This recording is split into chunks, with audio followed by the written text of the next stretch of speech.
I am a lifelong Pokemon fan, and I'm not going to be buying Legends ZA, and this is why.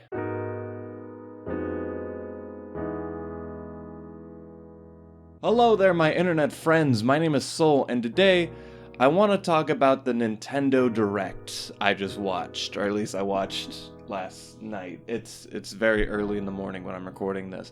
Anyway, so I got very excited, as we all do, for these Nintendo Directs. You know, I was a kid on Christmas morning. I was like, oh, new Pokemon spin-off Animal Crossing game. Awesome. We got 5 new Mega Pokemon. The hype for Legends ZA is real, and slowly but surely, my hype started to dwindle, as it's kind of slowly been going with this game for a while now. Keep in mind, I am a lifelong Pokemon fan. I've been playing Pokemon for pretty much my entire life, I would say. And throughout the generations, they've always came with me. They went into Pearl, and then Soul Silver, Black, and so on and so forth. So a lot of times when there's a new Pokemon game, I feel like I need to complete the collection. At one point, I did have a complete Pokedex. I had all the Pokemon at one point. And not only do I want to keep completing the Pokedex, which is a somewhat unrealistic goal, but I at least want to keep the journey going. I want to see what the newest Pokemon game is and at least put my new Pokemon on that console and bring them back to home and so on and so forth. And just to, play a fun video game at the same time. And as Pokemon came to the Switch, my hype kind of started to die down. I wasn't a big fan of Sword and Shield. I did like Scarlet and Violet more, but I actually loved Pokemon Legends Arceus. I also love Pokemon Let's Go Pikachu and Eevee, so a lot of these spin-off games, especially Arceus, really captured my heart and brought back a lot of what I loved about Pokemon, just going into the wild, collecting Pokemon, battling, having a fun dynamic system, uncovering little mysteries here and there. So when they announced Pokemon Legends ZA, I was like, yeah, I'm gonna pick that game up day one. I'm gonna love it probably. And then they announced the Switch 2. It became obvious at some point that this was also going to be a Nintendo Switch 2 game. And then my gears started to turn, and I was like, hey, you know what? Maybe I should wait until the Switch 2 comes out, and I'll buy it on Switch 2. That way I play the best version of this game possible. As much as I love Arceus, it didn't run great. That's kind of Pokemon's theme the past couple years. So let me play the best version of this game possible.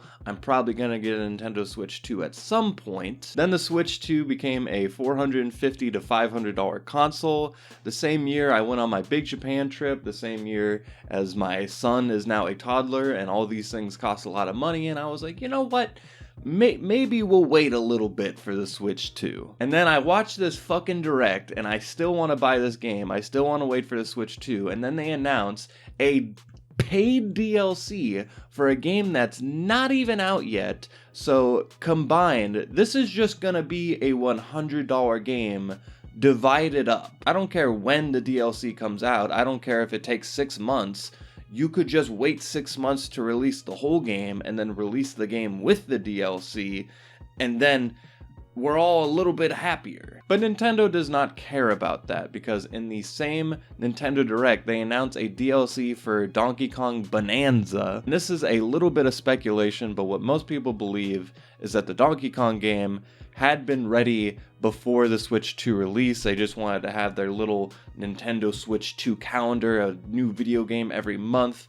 So they probably had Donkey Kong ready, and they probably had this DLC ready, but again, they just want to divide the pie and sell it separately, so every game can just be $100 now. Keep in mind, I grew up in the golden time when Pokemon games were only $40, and whenever you bought that game, you could physically own it, and you could do everything you could possibly do in that game right there on your cartridge, no DLC, nothing. And keep in mind, I want to be hyped about this game. I saw the new Mega forms, I was stoked. Me and my buddy were messaging about it. I was like, hell yeah, new Megas, these ones are really fucking cool.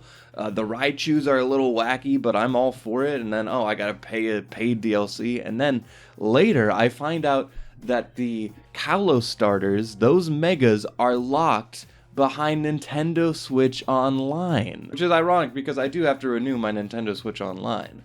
So, for me personally, I have to buy, just to play this game the way I want to play it, I have to buy the $450 at minimum price console. With tax, you might as well bump that up to $500.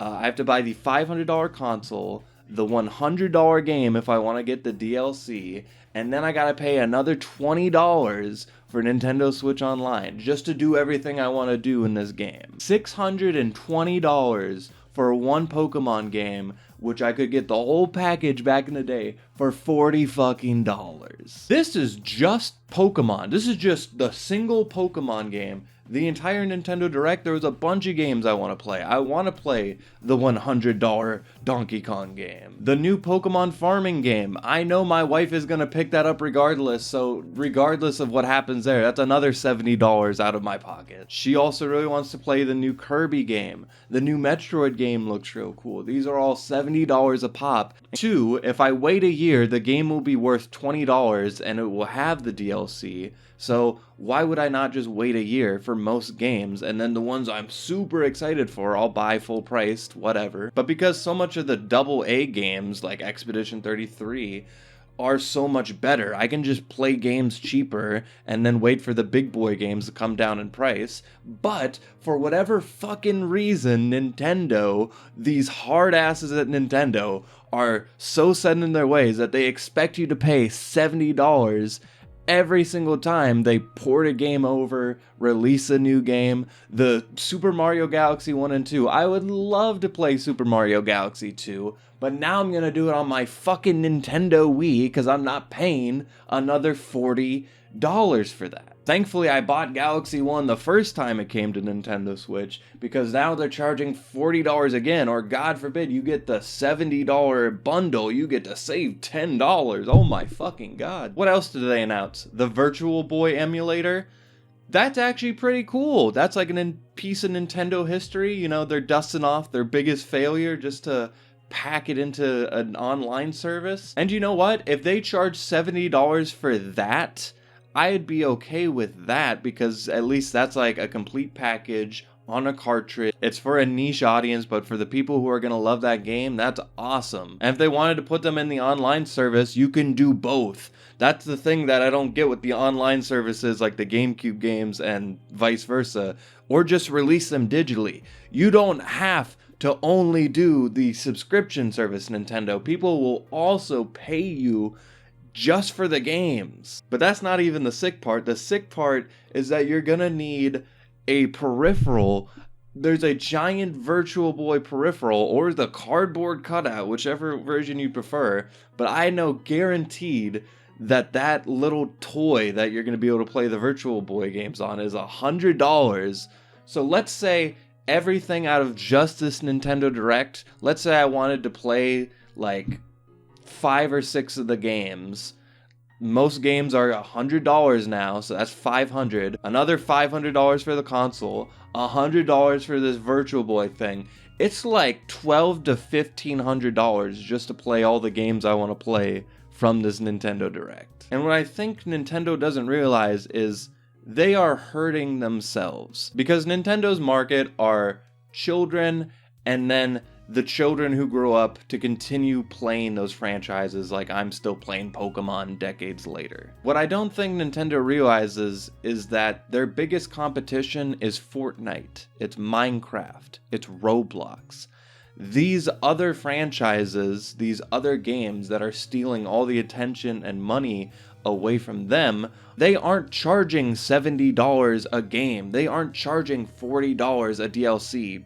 Fortnite skins are a different thing, but you see what I'm saying here. There are hundreds of thousands of kids playing these games for free, if not chump change, and they're gonna keep playing every installment, every update, every DLC for these games, or whatever other cheaper options are out there. And as the economy keeps dragging along like the dying horse that it is, it's not gonna keep turning around and forking over $500,000 to play 2 or 3 fun video games every time Nintendo asks for it. I know the Nintendo 2 sold like hotcakes. It was like the fastest selling console of all time.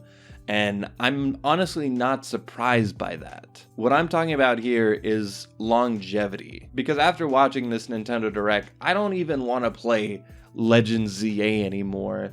I don't even want to buy a Nintendo Switch 2 for the foreseeable future. And if I'm not buying these games or picking them up or playing them, then it's a lot less likely my son would be playing these games and getting into these franchises. And if they don't get into these franchises while they're young, they're definitely not going to be willing to spend double the money for consoles they don't care about in the future. And I'm not even mentioning like Nintendo's shitty ass business practices, not letting developers get on the development kit, which is making less games for their already barren console, not mentioning the game key cards, which is closing out a lot of the physical gaming collectors, the few of us that are left out there. Not to mention Nintendo takes every opportunity to shut down fan games, people doing Let's Plays for charity events, anything that will help their community or even just put these games in the hands of gamers, which will booster their franchises so they buy future games. Nintendo shuts that shit down at every opportunity,